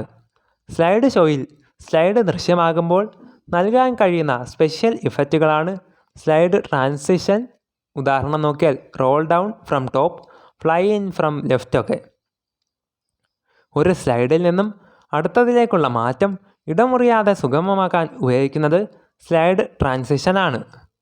അവതരണ സോഫ്റ്റ്വെയർക്ക് ഉദാഹരണമാണ് മൈക്രോസോഫ്റ്റ് പവർ പോയിൻറ്റും ഓപ്പൺ ഓഫീസ് ഇംപ്രസും ആപ്പിൾ ഐവർക്ക് കീനോട്ടൊക്കെ. അടുത്തതായിട്ട് ഇമേജ് എഡിറ്റർ. സോഫ്റ്റ്വെയറിൻ്റെ സഹായത്തോടെ ഒരു കൂട്ടം ചിത്രത്തിന് മാറ്റങ്ങൾ വരുത്താനുള്ള പ്രക്രിയയാണ് ഇമേജ് എഡിറ്റിംഗ്. ഒരു ഡിജിറ്റൽ ക്യാമറയിൽ എടുത്ത ഫോട്ടോയുടെയോ അച്ചടിച്ച ഫോട്ടോഗ്രാഫിൽ നിന്നും സ്കാൻ ചെയ്തതോ ആയ ഡിജിറ്റൽ ഇമേജുകളോ താഴെ പറയുന്ന പ്രവർത്തനങ്ങൾ ചെയ്യുവാൻ ഇമേജ് എഡിറ്റർ സഹായിക്കുന്നു. വലിപ്പം വ്യത്യാസപ്പെടുത്തുക, നിറം കൊടുക്കുക, ക്രോപ്പ് ചെയ്യുക, സംയോജിപ്പിക്കുക, ചിത്രത്തിലുള്ള പോറലുകൾ, ചുളിവുകൾ, അപൂർണതകൾ എന്നിവ നീക്കം ചെയ്യുക, ഇമേജുകളുടെ വ്യക്തത കൂട്ടുക, മങ്ങലേൽപ്പിക്കുക ചെയ്യുക തുടങ്ങിയവയൊക്കെ ചെയ്യാൻ പറ്റും. എഡിറ്റിങ്ങിലൂടെ വ്യത്യസ്ത നിറം, വലിപ്പം, ആകൃതി, മർദ്ദം എന്നിവ തിരഞ്ഞെടുത്തുകൊണ്ട് ബ്രഷുകൾ ഉപയോഗിച്ച് രേഖകളും മാറ്റാകൃതികളും വരയ്ക്കാനാവും. ഡിജിറ്റൽ ഇമേജുകൾ ഘടികാര ദിശയിൽ അല്ലെങ്കിൽ എതിർ ഘടികാര ദിശയിൽ തിരശ്ചീനമായിട്ടോ ലംബമായിട്ടോ തിരിയുവാൻ സാധിക്കും. വ്യത്യസ്ത ഫോണ്ട് ശൈലിയിലുള്ള വാചകങ്ങൾ ചിത്രത്തിലേക്ക് ചേർക്കുവാൻ ഒരു ഇമേജ് ഫോർമാറ്റിംഗ് നിന്നും മറ്റൊന്നിലേക്ക് വേഗത്തിൽ മാറ്റുവാൻ സാധിക്കും. ഇമേജ് എഡിറ്ററുകൾ തരംതിരിക്കുന്നത് graphics editor, vector graphics editor, 3D modellers എന്നൊക്കെയാണ്. ചിത്രത്തിൻ്റെ ഘടകങ്ങളെ പിക്സലുകൾ ഗ്രിഡ് രൂപത്തിൽ കമ്പ്യൂട്ടറിൽ സൂക്ഷിക്കുന്ന തരം ചിത്രങ്ങളാണ് റാസ്റ്റർ ചിത്രങ്ങൾ. റാസ്റ്റർ ഗ്രാഫിക്സിൽ മാറ്റം വരുത്താൻ ഉപയോഗിക്കുന്ന തരത്തിലുള്ള എഡിറ്ററുകൾ അറിയപ്പെടുന്നത് ബീറ്റ് മാപ്പ് ഗ്രാഫിക്സ് എഡിറ്ററുകൾ എന്നാണ്. റാസ്റ്റർ ചിത്രങ്ങൾ റെസല്യൂഷൻ ആശ്രിതമാണ്. ഒരു റാസ്റ്റർ ഇമേജ് സ്കെയിൽ ചെയ്യുവാൻ ശ്രമിക്കുമ്പോൾ അതിൻ്റെ പിക്സലുകളെ ചുരുക്കുകയോ നീട്ടുകയോ ആണ് ചെയ്യുന്നത്. അതുമൂലം അതിൻ്റെ വ്യക്തത നഷ്ടപ്പെടുകയും ചിത്രം മങ്ങുകയും ചെയ്യുന്നു. റാസ്റ്റർ ഗ്രാഫിക്സ് എഡിറ്ററുകൾക്ക് ഉദാഹരണമാണ് Adobe photoshoot, GIMP, thumb image viewer ഒക്കെ. വെക്റ്റർ ഗ്രാഫിക്സ് എഡിറ്റർ ജ്യാമിതിയുടെയും സൂത്രവാക്യം ഉപയോഗിച്ച് ഗണിതപരമായിട്ട് സൃഷ്ടിക്കുന്നവയാണ് വെക്റ്റർ ഇമേജുകൾ. ചിത്രത്തിലെ ഓരോ ഘടകവും ഗണിതപരമായിട്ടാണ് സൃഷ്ടിക്കപ്പെടുകയും രൂപപ്പെടുത്തുകയും ചെയ്യുന്നത്. വെക്റ്റർ ഇമേജുകൾ വെക്റ്ററുകളെ വഴികളെ അടിസ്ഥാനമാക്കിയിട്ടാണ് നിർമ്മിക്കുന്നത്. ഈ വെക്റ്ററുകൾ കൺട്രോൾ എന്ന് വിളിക്കുന്ന വഴികളിലൂടെ സഞ്ചരിച്ചിട്ടാണ് വെക്റ്റർ ഇമേജുകൾ ഉണ്ടാക്കുന്നത്. വെക്റ്റർ ചിത്രങ്ങൾ നിർമ്മിച്ചിരിക്കുന്നത് ബിന്ദുക്കൾ, രേഖകൾ, വക്രരേഖകൾ തുടങ്ങിയ അടിസ്ഥാന ജ്യാമിതീയ രൂപങ്ങളാണ്. അവയിൽ ആകാരങ്ങളുടെ വിവരങ്ങൾ അടങ്ങിയിരിക്കുന്നതിനാൽ കൂടുതൽ എളുപ്പത്തിൽ അവ പരിഷ്കരിക്കാനാവും. ഇമേജിലെ ആകൃതികളുടെ ബന്ധം ഒരു ഗണിത സമവാക്യം പോലെ സൂക്ഷിച്ചിരിക്കുന്നതിനാൽ ഇമേജിൻ്റെ ഗുണനിലവാരം നഷ്ടപ്പെടാതെ വലിപ്പം ക്രമീകരിക്കാം. റാസ്റ്റർ ചിത്രവും വെക്റ്റർ ചിത്രവും തമ്മിലുള്ള വ്യത്യാസം നോക്കാം. റാസ്റ്റർ ഇമേജുകൾ പിക്സൽ ഉപയോഗിച്ച് നിർമ്മിച്ചവയാണ്. വെക്റ്റർ ആയപ്പോൾ വെക്റ്റർ ഇമേജ് സൂത്രവാക്യം ഉപയോഗിച്ച് ഗണിതപരമായിട്ട് സൃഷ്ടിച്ചവയാണ്. റാസ്റ്റർ ചിത്രം വലിപ്പം ക്രമീകരിക്കുമ്പോൾ റാസ്റ്റർ ഇമേജുകളുടെ ഗുണമേന്മ നഷ്ടപ്പെടുന്നു. വെക്റ്റർ ചിത്രം ഗുണമേന്മ നഷ്ടപ്പെടാതെ വലിപ്പം ക്രമീകരിക്കുവാൻ വെക്റ്റർ ഇമേജിന് സാധിക്കും. റാസ്റ്റർ ഇമേജുകൾക്ക് ഏത് നിറവും പ്രദർശിപ്പിക്കാൻ സാധിക്കും. വെക്റ്റർ ആയപ്പോൾ റാസ്റ്റർ പോലെ നിറങ്ങൾ മാറ്റാൻ വെക്റ്റർ ഇമേജുകളിൽ കഴിയില്ല. റാസ്റ്റർ ഇമേജുകൾ മിക്കപ്പോഴും വലിയ ഫയലുകളാണ്. വെക്റ്റർ ഇമേജുകൾ ചെറിയ ഫയലുകളാണ്. റാസ്റ്റർ ചിത്രം വെബ്സൈറ്റുകളിലും പ്രിൻറ്റിങ്ങിനുമാണ് റാസ്റ്റർ ഇമേജുകൾ കൂടുതലും ഉപയോഗിക്കുന്നത്. വെക്റ്റർ ചിത്രം വെബ്സൈറ്റുകളിലും പ്രിൻറ്റിങ്ങിനും ഉപയോഗിക്കുന്നതിനായിട്ട് വെക്റ്റർ ഇമേജുകളെ റാസ്റ്റർ ഇമേജുകളായിട്ട് മാറ്റണം. വെക്റ്റർ ഇമേജുകളെ ഏതെങ്കിലും ഒരു പ്രത്യേക വലിപ്പത്തിൽ റാസ്റ്ററാക്കി മാറ്റാവുന്നതാണ്. കമ്പനി ലോഗോകൾ, ഡെസ്ക്ടോപ്പ് ഐക്കണുകൾ തുടങ്ങിയ വെക്റ്റർ ഇമേജുകളും സൃഷ്ടിക്കുവാനും പരിഷ്കരിക്കുവാനും ഉപയോഗിക്കുന്ന ഇമേജ് എഡിറ്ററുകളാണ് Adobe Illustrator, Corel Draw, Inkscape തുടങ്ങിയവയൊക്കെ. 3D modellers 3D മോഡലറുകൾ 3D mesh ഉപയോഗിച്ച് ത്രിമാന രൂപ മാതൃകകൾ സൃഷ്ടിക്കുന്നതിനും മാറ്റം വരുത്തുന്നതിനും ഉപയോഗിക്കുന്നു. ഉപയോക്താക്കൾക്ക് അവരുടെ താൽപ്പര്യപ്രകാരം 3D മെഷ് കൂട്ടിച്ചേർക്കുന്നതിനോ കുറയ്ക്കുന്നതിനോ നീക്കം ചെയ്യുന്നതിനോ രൂപം മാറ്റുന്നതിനോ കഴിയും. ഒരേ സമയത്ത് വിവിധ കോണുകളിൽ നിന്ന് മോഡലുകൾ കാണുവാനും സാധിക്കും. ഇത് സൂം ഇൻ ചെയ്യുവാനും സൂം ഔട്ട് ചെയ്യുവാനും സാധിക്കും. വൈവിധ്യമാർന്ന വ്യവസായങ്ങളിൽ 3D മാതൃകകൾ ഉപയോഗിക്കുന്നു. അവയവങ്ങളുടെ വിശദമായിട്ടുള്ള മാതൃകകൾ സൃഷ്ടിക്കുന്നതിനും വൈദ്യശാസ്ത്രം 3D മോഡലുകൾ ഉപയോഗിക്കുന്നു. സിനിമാ സംവിധായകർ കഥാപാത്രങ്ങളെയും വസ്തുക്കളെയും സൃഷ്ടിക്കുന്നതിനും കൈകാര്യം ചെയ്യുന്നതിനും ഇത് ഉപയോഗിക്കുന്നു. വീഡിയോ ഗെയിമിനുള്ള വിവിധ വസ്തുക്കൾ സൃഷ്ടിക്കുവാൻ 3D മോഡലിംഗ് സോഫ്റ്റ്വെയർ ഉപയോഗിക്കുന്നു. സിനിമ, ടെലിവിഷൻ, വീഡിയോ ഗെയിമുകൾ, വാസ്തുവിദ്യ എന്നീ വിവിധ മേഖലകളിൽ ഉപയോഗിക്കുന്ന സമഗ്രമായിട്ടുള്ള ഒരു 3D സോഫ്റ്റ്വെയറാണ് 3D studio max. GNU Linux ഉപയോഗിക്കുന്ന മോഡലിംഗ്, ആനിമേഷൻ, റെസ്റ്ററിംഗ് സോഫ്റ്റ്വെയറാണ് K3D. അടുത്തതായിട്ട് ഡാറ്റാബേസ് സോഫ്റ്റ്വെയർ. പരസ്പരം ബന്ധപ്പെട്ട് കിടക്കുന്ന ഒരു കൂട്ടം ഡാറ്റകളെ ശേഖരിച്ച് പട്ടികാരീതിയിൽ സൂക്ഷിക്കുന്ന സംവിധാനമാണ് ഡാറ്റാബേസുകൾ. ക്രമീകൃതമായിട്ടുള്ള വിവരങ്ങളുടെ ശേഖരമാണ് ഡാറ്റാബേസ്. ഡാറ്റാബേസിലെ പ്രവർത്തനങ്ങളാണ് വിവരങ്ങൾ സൂക്ഷിച്ചു വയ്ക്കുക, പുതിയ വിവരങ്ങൾ ചേർക്കുക, ആവശ്യമില്ലാത്തവ നീക്കം ചെയ്യുക, ആവശ്യാനുസരണം ഡാറ്റ എടുത്ത് ഉപയോഗിക്കുക, ഉചിതമായ മാറ്റം വരുത്തുക. പരസ്പരം ബന്ധപ്പെട്ട് കിടക്കുന്ന ഡാറ്റയും അവ സ്വീകരിക്കാനുള്ള ഒരു കൂട്ടം പ്രോഗ്രാമുകളും ചേർന്നതാണ് ഡാറ്റാബേസ് മാനേജ്മെൻറ്റ് സിസ്റ്റം അഥവാ DBMS. പ്രൈമറി കീയെ അടിസ്ഥാനമാക്കിയിട്ടാണ് ഡാറ്റാബേസ് ഓരോ റെക്കോർഡും തിരിച്ചറിയുന്നത്. പ്രൈമറി കീയുടെ വില എപ്പോഴും അനന്യം അഥവാ യുണീക്കായിരിക്കും. നിബന്ധനകൾക്കനുസൃതമായിട്ട് വിവരങ്ങൾ ലഭ്യമാക്കുന്ന സങ്കേതമാണ് ക്വറികൾ. ഡാറ്റാബേസുമായിട്ട് ബന്ധപ്പെട്ട അടിസ്ഥാന പ്രവർത്തനങ്ങളായ റെക്കോർഡുകളുടെ കൂട്ടിച്ചേർക്കൽ, നീക്കം ചെയ്യൽ, മാറ്റം വരുത്തൽ തുടങ്ങിയവയും ക്വറികളുടെ സഹായത്താൽ ചെയ്യാവുന്നതാണ്. ഡാറ്റാബേസുമായിട്ട് സംവദിക്കാൻ ഉപയോഗിക്കുന്ന ഭാഷകളെ ക്വറി ഭാഷകൾ എന്ന് വിളിക്കുന്നു. ഉദാഹരണം സ്ട്രക്ചേർഡ് ക്വറി ലാംഗ്വേജ് അഥവാ SQL, my structured query language MySQL ഒക്കെയാണ്. ഡാറ്റാബേസിൻ്റെ ആവശ്യകത, നീഡ് ഓഫ് ഡാറ്റാബേസ്. വലിയ അളവിൽ ഡാറ്റ കൈകാര്യം ചെയ്യാൻ പരമ്പരാഗത ഫയൽ നിർവഹണ സംവിധാനം മതിയാകില്ല. ഇത്തരം സന്ദർഭങ്ങളിൽ ഡാറ്റാബേസ് ഉപയോഗിക്കുന്നു. ഒന്നിലധികം ആപ്ലിക്കേഷനുകൾക്ക് ഉപയോഗിക്കാൻ കഴിയുന്ന വിധത്തിൽ ആവർത്തനം അധികമില്ലാതെ സംഭരിച്ച് പരസ്പര ബന്ധിതമായിട്ടുള്ള വിവരങ്ങളുടെ ഒരു സംഘടിത ശേഖരമാണ് ഡാറ്റാബേസ്. ഉദാഹരണം ഹയർ സെക്കൻഡറി സ്കൂൾ പ്രവേശനത്തിന് ഉപയോഗിക്കുന്ന ഏകജാലക സംവിധാനം. ഡാറ്റാബേസിൻ്റെ സംഭരണം, വീണ്ടെടുക്കൽ, നിർവഹണം മുതലായവയ്ക്ക് സൗകര്യമൊരുക്കുന്ന ഒരു കൂട്ടം പ്രോഗ്രാമുകളാണ് ഡാറ്റാബേസ് നിർവഹണ സംവിധാനം അഥവാ ഡാറ്റാബേസ് മാനേജ്മെൻറ്റ് സിസ്റ്റം. DBMSൻ്റെ പ്രാഥമിക ലക്ഷ്യമാണ് ഡാറ്റാബേസ് സംഭരിക്കുന്നതിനും വീണ്ടെടുക്കുന്നതിനും സൗകര്യപ്രദവും കാര്യക്ഷമവുമായിട്ടുള്ള ഒരു അന്തരീക്ഷം പ്രദാനം ചെയ്യുക. സുരക്ഷിതത്വവും സ്വകാര്യതയും പ്രത്യേക മാനദണ്ഡങ്ങളും ഇവ നൽകുന്ന പ്രത്യേകതകളാണ്. ഉദാഹരണം Microsoft Access, Oracle, MySQL, PostgreSQL തുടങ്ങിയവയൊക്കെയാണ്. SQLൻ്റെ സവിശേഷതകൾ. Features of SQL. Structured query language എന്നതാണ് ANSI ISO സ്റ്റാൻഡേർഡ് പ്രകാരമുള്ള ഡാറ്റാബേസ് നിർമ്മിക്കുന്നതിനുള്ള ഒരു ഭാഷയാണ്. SQL എന്നത് ഒരു റിലേഷണൽ ഡാറ്റാബേസ് ഭാഷയാണ്. അത് ലളിതവും വഴക്കമുള്ളതും സുശക്തവുമാണ്.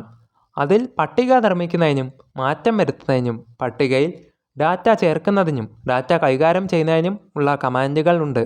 അത് ജനപ്രിയ RDBMS സോഫ്റ്റ്വെയറുകളെ Oracle SQLS server, MySQL, MS Access,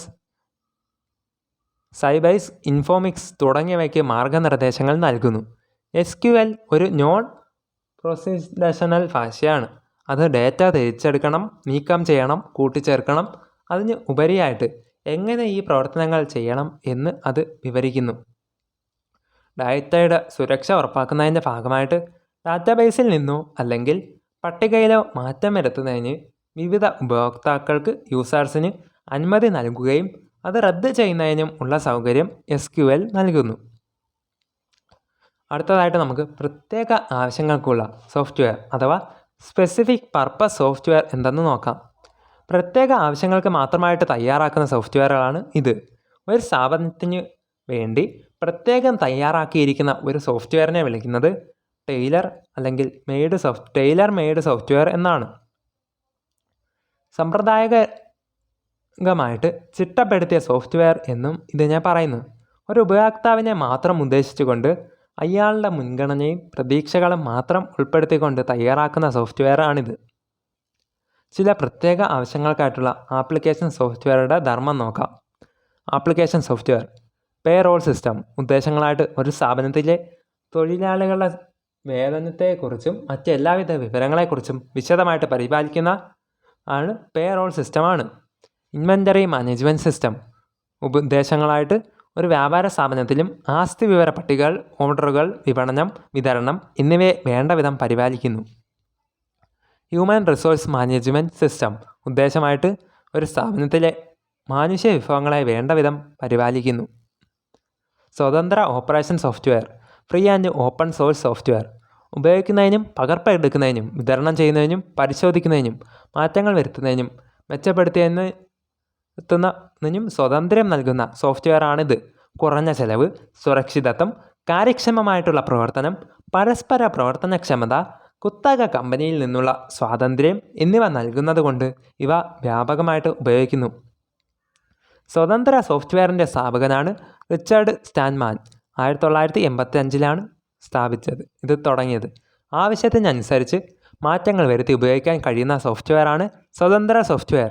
NASSCOM, national association of software and service companies നിലവിൽ വന്നത് 1988. നാസ്കോമിൻ്റെ ആസ്ഥാനം ന്യൂഡൽഹി. സ്വതന്ത്ര സോഫ്റ്റ്വെയറിന് ഉദാഹരണമാണ് ലിനക്സ്. ലിനക്സ് ഓപ്പറേറ്റിംഗ് സിസ്റ്റം വികസിപ്പിച്ചത് ലിനക്സ് ബെനഡിക്റ്റ് ടോർവാൾഡ്സ് ആണ്. ലിനക്സിൻ്റെ ലോഗോ ആണ് ടക്സ് എന്ന പെൻഗ്വിൻ. സ്വതന്ത്ര സോഫ്റ്റ്വെയർ ഫൗണ്ടേഷൻ ഉറപ്പ് നൽകുന്ന 4 തരത്തിലുള്ള സ്വാതന്ത്ര്യം നോക്കാം. FSFൻ്റെ ഫ്രീ സോഫ്റ്റ്വെയർ ഫൗണ്ടേഷൻ്റെ സ്വാതന്ത്ര്യങ്ങൾ നോക്കിയാൽ സ്വാതന്ത്ര്യം 0, ഫ്രീഡം 0, ഏതാവശ്യത്തിനും ഇഷ്ടപ്രകാരം ഉപയോഗിക്കുന്നതിനുള്ള സ്വാതന്ത്ര്യം. സ്വാതന്ത്ര്യം 1, ഫ്രീഡം 1, സോഫ്റ്റ്വെയർ എങ്ങനെ പ്രവർത്തിക്കുന്നു എന്ന് വിശകലനം ചെയ്യുന്നതിനുള്ള സ്വാതന്ത്ര്യം. ഫ്രീഡം 2, പ്രോഗ്രാമിൻ്റെ പകർപ്പുകൾ പുനർവിതരണം ചെയ്യുവാനുള്ള സ്വാതന്ത്ര്യം. ഫ്രീഡം 3, പ്രോഗ്രാമിനെ നവീകരിക്കാനും നവീകരിച്ചവയെ പുറത്തിറക്കുവാനുള്ള സ്വാതന്ത്ര്യം. പ്രധാനപ്പെട്ട free and open source software നോക്കാം. ആദ്യമായിട്ട് GNU അല്ലെങ്കിൽ ലിനക്സ് ഒക്കെ. സ്വാതന്ത്ര്യ ഓപ്പൺ സോഫ്റ്റ്വെയർ മാതൃകയിലുള്ള ഓപ്പറേറ്റിംഗ് സിസ്റ്റം വിഭാഗത്തിൽപ്പെട്ട സോഫ്റ്റ്വെയറാണ് GNU, ലിനക്സ് ഒക്കെ. 1983 FSF റിച്ചാർഡ് സ്റ്റാൻമാൻ അവതരിപ്പിച്ച GNU പ്രൊജക്റ്റിൽ ചിട്ടപ്പെടുത്തിയ ഒന്നാണിത്. അടുത്തതായിട്ട് ജിംബ്. GNU ഇമേജ് മാനിപ്പുലേഷൻ പ്രോഗ്രാമാണ്. ചിത്രങ്ങൾ നിർമ്മിക്കുവാനും ചിട്ടപ്പെടുത്തുവാനും വിവിധ ഫയൽ ഫോർമാറ്റുകളെ ഒരു രൂപത്തിൽ നിന്നും മറ്റൊന്നിലേക്ക് മാറ്റുന്നതിനും ജിംബ് സഹായിക്കുന്നു. അടുത്തതായിട്ട് മോസില്ല ഫയർഫോക്സ്. മോസില്ല കോർപ്പറേഷൻ നിർമ്മിച്ച ഈ വെബ് ബ്രൗസർ സുരക്ഷിതമായിട്ടുള്ള ബ്രൗസിങ്ങിന് അനുയോജ്യമാണ്. ഓപ്പൺ ഓഫീസ് ORG ഒരു സമ്പൂർണ്ണ ഓഫീസ് പാക്കേജാണ്. ഇത് ലിനക്സ്, വിൻഡോസ് സംവിധാനങ്ങളിൽ പ്രവർത്തിക്കുന്നു. ഇതിൽ ലിഖിത ഉള്ളടക്കങ്ങൾ തയ്യാറാക്കുന്നതിനും രൂപമാറ്റം വരുത്തുവാനും വേർഡ് പ്രോസസ്സർ ആയ റൈറ്റർ, സ്പ്രെഡ്ഷീറ്റ് ആയ കാൽക്ക്, പ്രസൻറ്റേഷൻ സോഫ്റ്റ്വെയർ ആയ ഇംപ്രസ് എന്നിവ ഉപയോഗിക്കുന്നു. അടുത്തതായിട്ട് ഫ്രീവെയർ ആൻഡ് ഷെയർവെയർ. പ്രത്യേകമായ വിലയൊന്നും കൂടാതെ പരിധിയൊന്നുമില്ലാതെ ഉപയോഗിക്കാൻ സാധിക്കുന്ന പകർപ്പവകാശം ഉള്ള കമ്പ്യൂട്ടർ സോഫ്റ്റ്വെയറാണ് ഫ്രീവെയർ. ഒരു ചുരുങ്ങിയ കാലയളവിലേക്ക് പരീക്ഷണാടിസ്ഥാനത്തിൽ വിതരണം ചെയ്യപ്പെട്ട വാണിജ്യപരമായിട്ടുള്ള സോഫ്റ്റ്വെയറാണ് ഷെയർവെയർ. ഇൻ്റർനെറ്റിൽ നിന്നും ഡൗൺലോഡ് ചെയ്യാൻ സാധിക്കുന്ന വിധത്തിലാണ് ഷെയർവെയറുകൾ ലഭ്യമാകുന്നത്.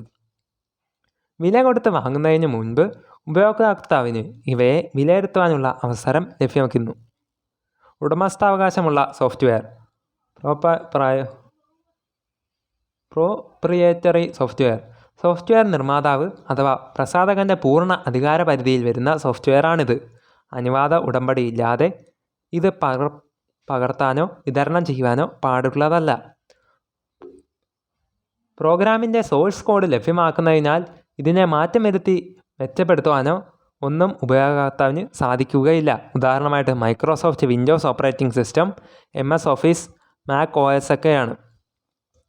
ഹ്യൂമൻവെയർ ആൻഡ് ലൈവ്വെയർ. കമ്പ്യൂട്ടർ ഉപയോഗിക്കുന്ന ആളുകളെയാണ് ഹ്യൂമൻവെയർ, ലൈവ്വെയർ എന്ന് പറയുന്നത്. Programmer, system analyst, operating staff, computer system ഉപയോഗിക്കുന്നവർ എല്ലാം ഇതിൽപ്പെടുന്നു. ഫ്രീവെയറും ഷെയർവെയറും തമ്മിലുള്ള വ്യത്യാസം നോക്കാം. ഇൻ്റർനെറ്റിൽ നിന്നും ആർക്ക് വേണമെങ്കിലും സൗജന്യമായിട്ട് ഡൗൺലോഡ് ചെയ്യാൻ ഫ്രീവെയറിന് പറ്റും. ഷെയർവെയർ ആയപ്പോൾ വാങ്ങുന്നതിന് മുൻപ് സോഫ്റ്റ്വെയറിനെ പരിചയപ്പെടാൻ സാധിക്കുന്നു. ഫ്രീവെയർ എല്ലാ സവിശേഷതയും സൗജന്യമാണ്. ഷെയർവെയർ ആയപ്പോൾ എല്ലാ സവിശേഷതയും ലഭ്യമാകുകയില്ല. എല്ലാ സവിശേഷതകളും ലഭിക്കണമെങ്കിൽ വില കൊടുത്ത് വാങ്ങണം. ഫ്രീവെയർ പ്രോഗ്രാമുകൾ വിലയില്ലാത്തതാണ് വിതരണം ചെയ്യുന്നത്. ഷെയർവെയർ വില കൊടുത്തും അല്ലാതെയും വിതരണം ചെയ്യുന്നു. പല സന്ദർഭങ്ങളിൽ നിർമ്മിച്ചയാളുടെ അനുമതിയോടെ മാത്രമേ ഷെയർവെയർ വിതരണം ചെയ്യുകയുള്ളൂ. സോ ഫ്രണ്ട്സ്, ഇതോടുകൂടി കമ്പ്യൂട്ടറിലെ ഒരു ഇമ്പോർട്ടൻ്റ് ടോപ്പിക്കായ സോഫ്റ്റ്വെയർ എന്ന ഒരു മേഖല ഇവിടെ പൂർണ്ണമാകുന്നു. നിങ്ങൾക്ക് ഈ വീഡിയോ ഇഷ്ടപ്പെട്ടെങ്കിൽ ലൈക്ക് ചെയ്യാനും നിങ്ങളുടെ സുഹൃത്തുക്കൾക്കായിട്ട് ഷെയർ ചെയ്ത് കൊടുക്കാനും നിങ്ങളുടെ എന്തെങ്കിലും അഭിപ്രായങ്ങളും നിർദ്ദേശങ്ങളുമൊക്കെ കമൻ്റായിട്ട് രേഖപ്പെടുത്തി അറിയിക്കാനും മറക്കല്ലേ. നിങ്ങൾക്ക് ഇനി വേണ്ടുന്ന ടോപ്പിക്സും കമൻറ്റിൽ ഇട്ടറിയിക്കാം കേട്ടോ. നിങ്ങൾ ഇതുവരെയും നമ്മുടെ ചാനൽ സബ്സ്ക്രൈബ് ചെയ്തിട്ടില്ലെങ്കിൽ സബ്സ്ക്രൈബ് ചെയ്ത് സപ്പോർട്ട്സ് കൂടി ചെയ്യണേ. എല്ലാവർക്കും നന്ദി, നമസ്കാരം.